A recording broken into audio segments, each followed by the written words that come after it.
Hello. Welcome back to Proclaim Liberty, our study of the Constitution and the making of America. Today we're on Lesson 11, the Declaration of Independence.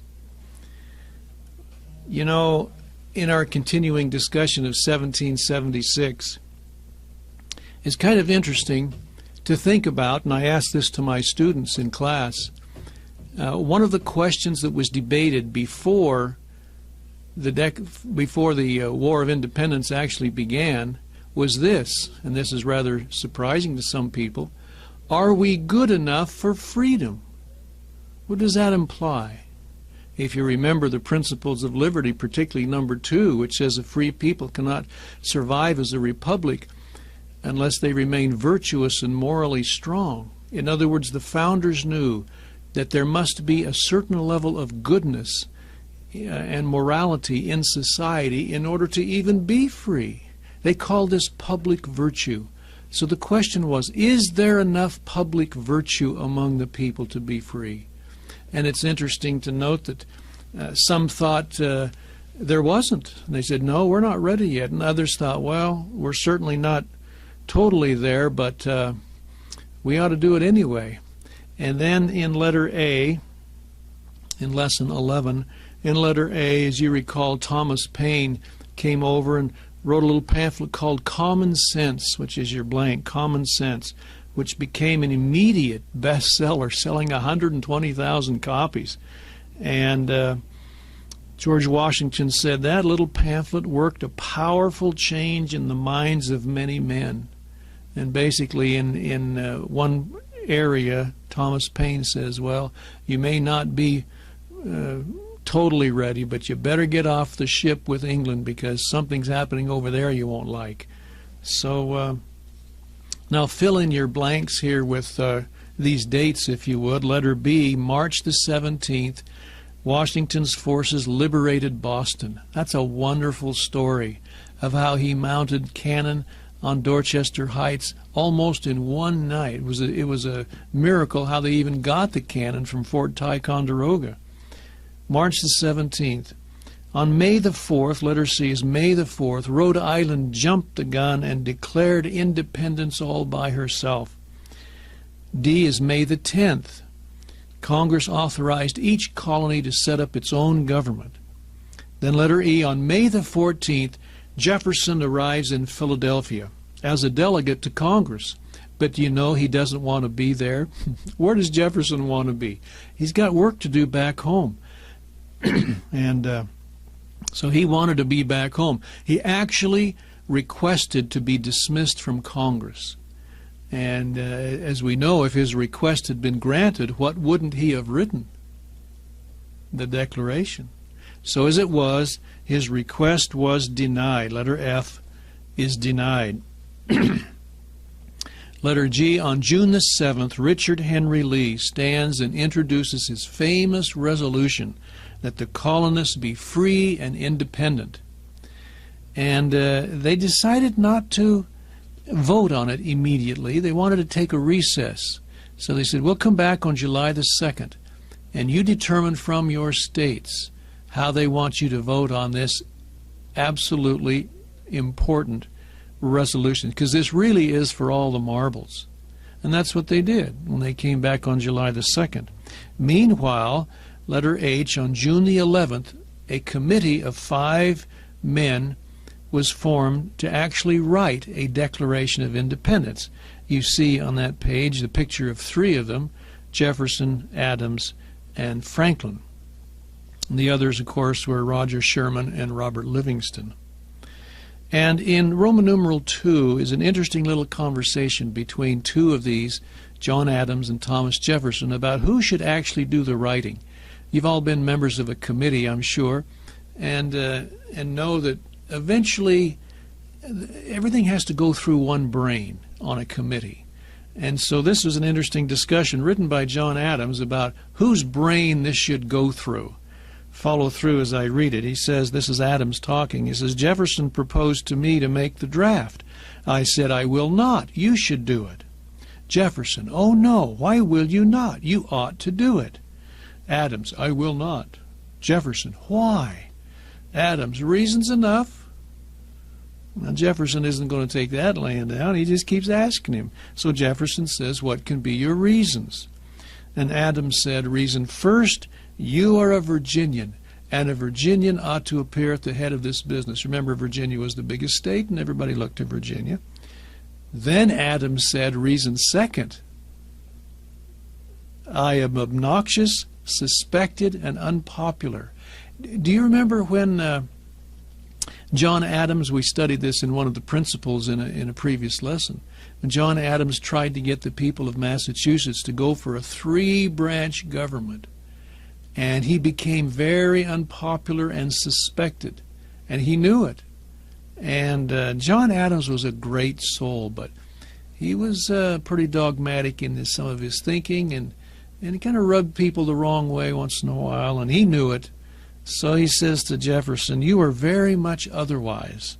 Reason third, you can write 10 times better than I can. I think he was trying to butter him up a little bit, but at any rate, Jefferson said, well, if you are decided, I will do as well as I can. And that's how Jefferson came to write the Declaration. So letter B, for 17 days, Jefferson worked on the draft. Now, you've seen the Declaration. You remember how it starts? When in the course of human events, first paragraph, and the second paragraph, we hold these truths to be self-evident. That paragraph is filled with what I call golden nuggets of political gospel. Great doctrine in those paragraphs. And then you remember there's a big long list in the Declaration. What's the list? List of grievances against the king. Actually takes up more space than anything else. And then there's concluding paragraph and the signatures. So the question is, how long did it take Jefferson to write the long list of grievances against the king? And the answer in number 1 is 1 day. 1 day. Actually, Jefferson had already studied this and had written grievances in another document. You see the document there, Summary View of the Rights of British America. So it was a matter of copying some of them into the draft of the Declaration. Number 2, Jefferson wanted to make sure that these ancient principles that he had studied were written into the Declaration. And so if it took him 1 day to write the grievances, how long then did it take him to write the beginning 2 paragraphs?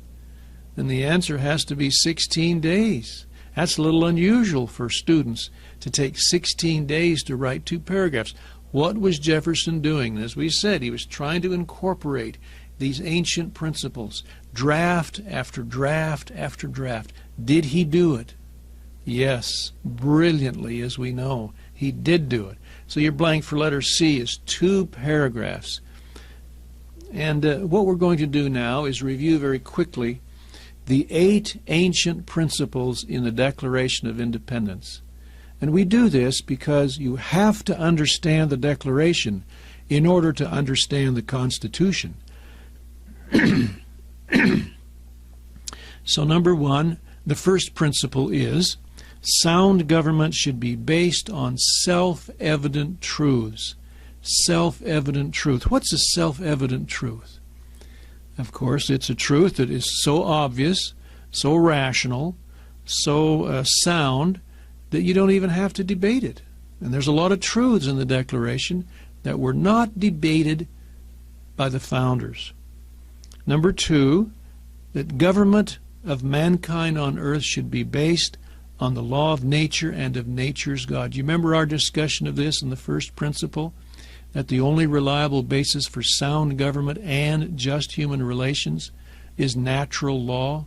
And when you understand natural law, which is the law that the Creator made to make everything work properly, and you realize that if you form a government according to natural law, it will work.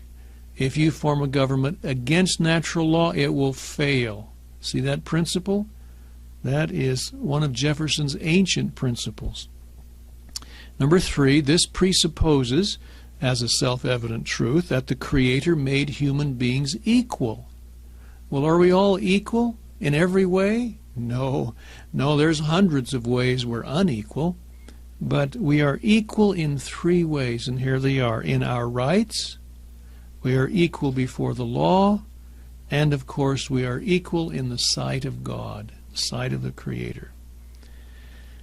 Number 4, these rights which have been bestowed on each individual by the Creator are unalienable. What's an unalienable right? It's a right which has been bestowed by the Creator, which no man has a right or authority to take from another person. Unalienable rights. Now, you know, we have some rights that are not unalienable. For example, the right to a trial by jury. That's not an unalienable right. That was a right that was formed by government, mostly developed by Anglo-Saxon, actually. And it can be changed by government. We call these vested rights. So we have two categories of rights, vested rights and unalienable rights. And number 5, the most important of the inalienable rights, of course, are the right to life, liberty, and the right to pursue anything you think will lead to your happiness, as long as you do not invade the rights of others, which is your blank, others. In other words, you can do anything you want to do as long as you don't invade the rights of other people. And as I tell my students, this is real freedom. This is real freedom. You can do anything you want to do. And then I pause a little bit and I always add, I'm not sure you young people understand what real freedom is. And sometimes one of them will say, well, what do you mean, Mr. Taylor? This is a free country, isn't it? Yeah, but we're so regulated and controlled in so many ways. I'm not sure you understand what real freedom is. I just leave it at that until we come to the next one. The most basic reason for people coming together to form a community and to set up a system of government is so that these rights of the people will be protected and preserved. Protected is your blank. Now, I hope you remember the discussion that we had about what authority government has. Let me just remind you of a couple of things. Do you remember the story of the fellow that had 2 cars and the family that didn't have any cars? You remember that story back in, I think it was principle number 7? Well, there's a couple of principles we need to remind ourselves. Number 1, that the only place where the authority to govern exists innately is with individuals. It's a God-given right to govern oneself. There is absolutely no authority innately in any government other than an individual, because no government exists except for what individuals create. And when you create government, you actually authorize it and give it certain rights and certain authority. And of course, the only authority you can give is what you have. You can't give something you don't have. Do you remember that discussion? This is all in the Declaration of Independence. And so that's the reason we get together and form a government for protection of rights and so forth. And the authority that we give government is the authority that we as individuals have innately, but for efficiency's sake, we authorize our government to do some of those things for us. Okay, number 7, because this is so, it follows that no office or agency of government has any right to exist except with the consent of the people or their representatives. Consent is your blank. And number 8, it also follows that if a government, either by malfeasance or neglect, fails to protect these rights, or even worse, if the government itself begins to violate these rights, then it is the right and duty of the people, duty is your blank, to regain control of their affairs and set up a form of government which will serve the people better. And of course, this is the whole justification for declaring independence. And I think it's important to realize that in our day, with the system the founders gave us, do you know what we could do nearly every 2 years? What could we do every 2 years? We could, if we wanted to, change nearly every member of every state legislature in this country. Every 2 years. Every 2 years, we could change the whole House of Representatives in Washington if we wanted to. We could change 1/3 the Senate. And every other 2-year period, do all of that again. Another third of the Senate, the President. This is incredible, what we call peaceful self-repair. And of course, the key is that we have to want to do it. This is an incredible system that the founders gave us. And as I asked my students, don't you think the founders would have loved to have gotten rid of King George at the ballot box? I think so. But they didn't have the system. We have it. Marvelous, isn't it? Well, those are the 8 ancient principles, the 8 principles that are in the Declaration of Independence. Beautiful document. And I just might mention here, in my studies of Abraham Lincoln, he gave a speech one time, and he took his comparison from the book of Proverbs, I think it was 25:11, where he compared the Declaration of Independence to an apple of gold and the Constitution to a picture of silver. And what he meant to say was that the Declaration of Independence is the most precious because it contains these precious principles, and the Constitution is the frame around which the apple of gold receives its brilliance and receives its emphasis in our lives. The apple of gold in a picture of silver. It's a marvelous speech, and showing the relationship between the Declaration and the Constitution.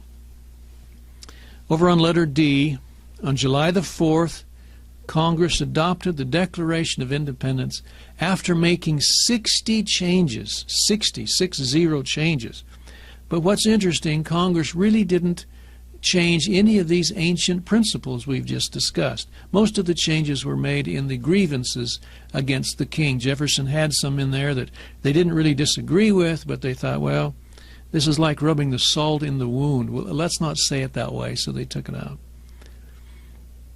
Number 1, Jefferson was not originally identified as the author of the Declaration, and the identity of the signers were actually kept secret because they knew that if they had been captured, serious consequences resulted.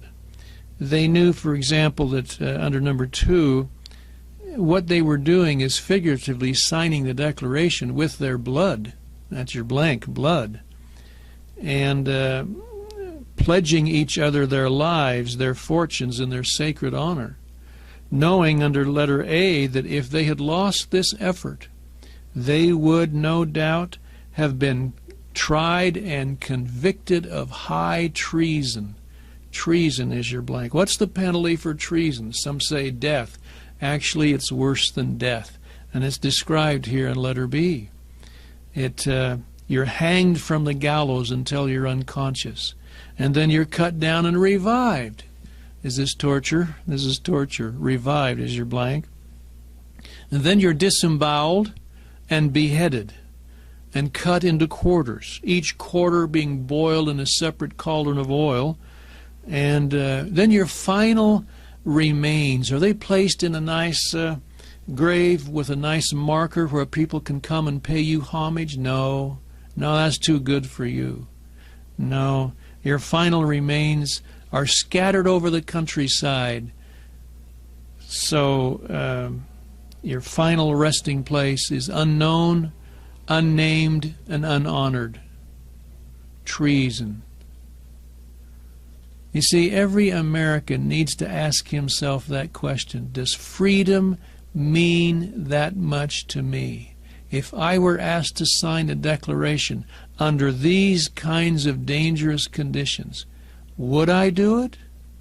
I ask that to my students. Would I really do it? It's easy for us to say, oh yes, I'll sign it in the comfort of modern day living. But I hope freedom means that much to us, that we really would if faced with this.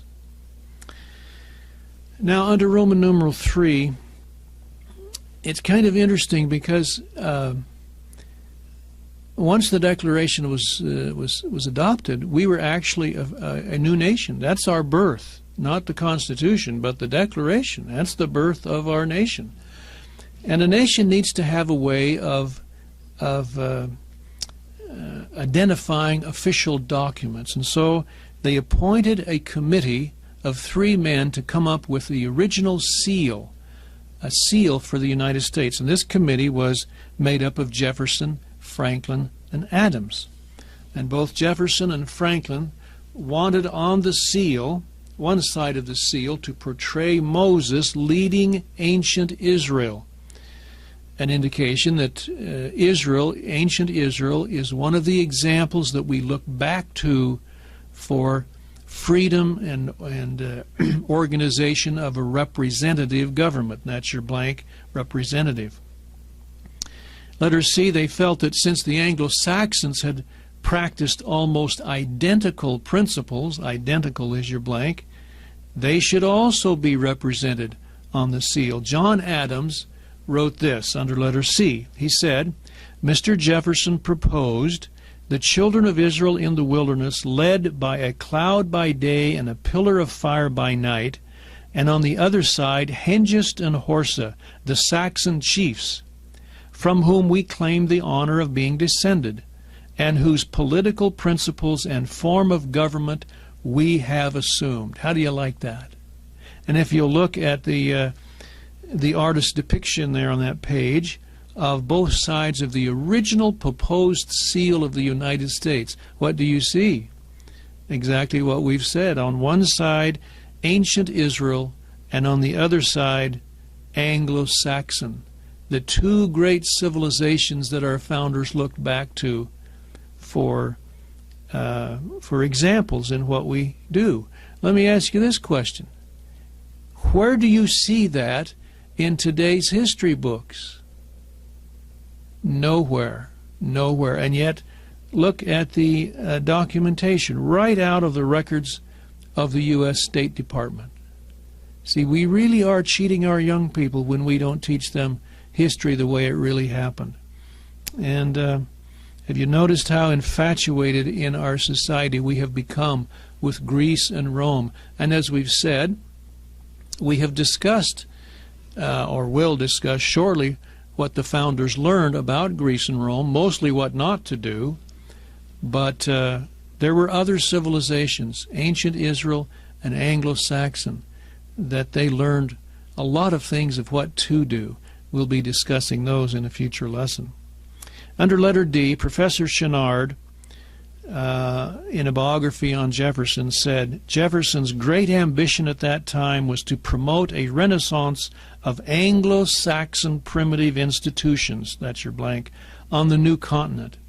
Thus presented, the American Revolution was nothing but the reclamation of the Anglo-Saxon birthright, of which the colonists had been deprived by a long train of abuses.